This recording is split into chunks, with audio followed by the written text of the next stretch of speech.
Beneath the canopy of these forests on the edge of Fredericton lies a curious bit of New Brunswick history. Once you navigate the twisting undergrowth here, there are small clearings where piles of rusting scrap have been dormant for decades.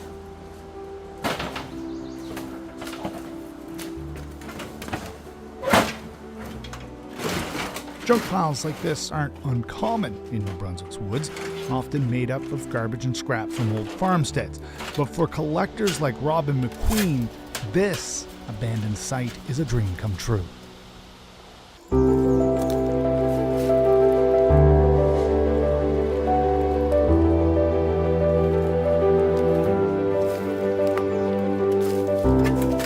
You'd never know it's there, but it's absolutely polluted with license plates all over the ground. Walking in there, it was like Disneyland for license plate people. Thousands and thousands of abandoned New Brunswick license plates. These date back to the late 50s and early 60s. Different designs and styles, all in varying states of decay. If he had to guess, McQueen estimates there are at least 100,000 license plates here. A trove that's been here for decades, only recently revealed to him by a longtime friend. And I said, so how long have you known about this? I've known you for like 30 years. How long have you known about this? And he said, oh, all my life. What?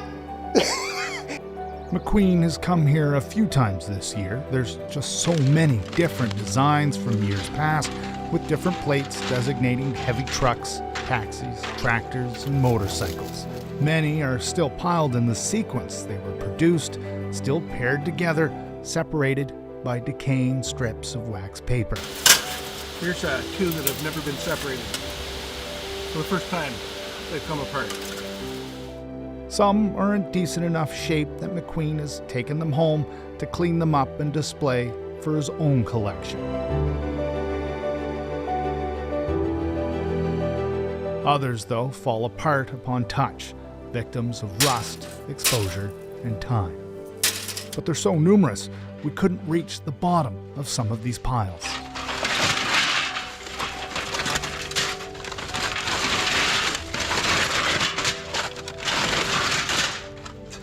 There's so many that you could spend all day, every day, for a long time trying to pick them up, and you would not be able to.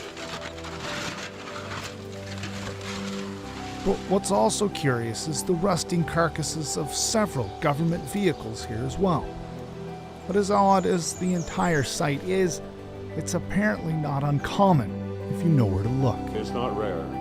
I can think of at least 5 or 6 places that I know. I've either been there or talked to someone who was there. There are plate graveyards, and I'm sure that there are many more around the province that I've never heard about. Gary Doherty has also been collecting license plates since he was a teenager. He estimates he's collected between 35 and 40,000 license plates from all over the world. And he has a theory as to where these piles of plates came from. Back in the days when New Brunswick and most places used to replate every year, they had to order enough plates so that they could stock all of the motor vehicle branches. When they replated, there were always lots of leftovers.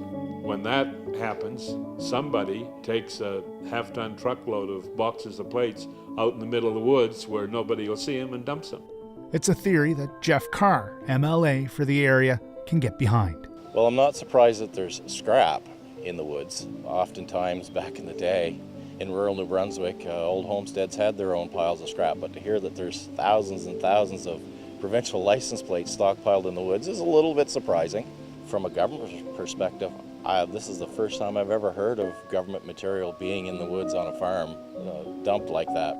For McQueen, he's happy to pick through these plates for interesting additions to his own collection, but he does think that eventually it's a place that should be cleaned up. Yeah, I like to see these sort of things go to the right place, but at the same time, I'm deathly against pollution. What I think should happen is that eventually people should go in there, pick what they want out of it, but I'd love to see the province go in there and clean the place up.